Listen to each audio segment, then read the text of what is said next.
नमस्कार. श्री आनंद भारती समाज ठाणे यांचे उपाध्यक्ष आणि सिनेस्टार कोळ्यांचा भाषा विनोद नाकवा, श्री आनंद भारती महाराज आणि स्वामी समर्थ यांचं नातं काय आहे हे दोन शब्दात सांगतो. स्वामी समर्थ हे आनंद भारती महाराज स्वामी समर्थांचे पट्ट शिष्य. आता तुम्ही म्हणाल आनंद भारती महाराज कोण, तर ते आपल्या चंदनी कोळेवाड्यातील पांडू कोळे म्हणून होते. त्यांना साक्षात्कार झाला स्वामींचा आणि स्वामींच्याकडे काय करावं त्यांना काही कळत नव्हतं. कोळी म्हटला की सुरका आला आणि कोंबाची टोपी आली, पण स्वामींचा जेव्हा वरद हात त्यांच्यावर पडला तेव्हा भगवा धोतर आणि भगवा पांघरून त्यांच्या गळ्यात आला. त्यांच्याविषयी स्वामींचा आणि आनंद भारती महाराज हा चंपाषष्ठी उत्सव पुण्या गोविंदाने साजरा केला जातो. त्याचं वैशिष्ट्य की आमच्या त्या गावदेवी क्रीडा मंडळावर चंपाषष्ठी उत्सव होता त्यावेळेस सर्व ठिकाणी पाऊस होता, जबरदस्त पाऊस. पण गावदेवीकडे चंपाषष्ठी उत्सव होता तेवढ्या भागात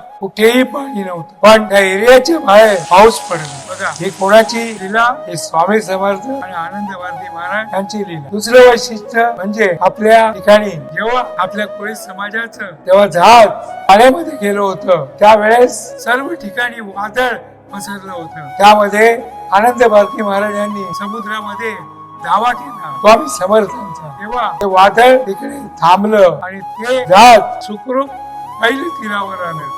आनंद भारती महाराज यांच्या नावानं आज 116 वर्षामध्ये पदार्पण केलेली श्री आनंद भारती समाज ठाणे ही संस्था आजपर्यंत चालू आहे.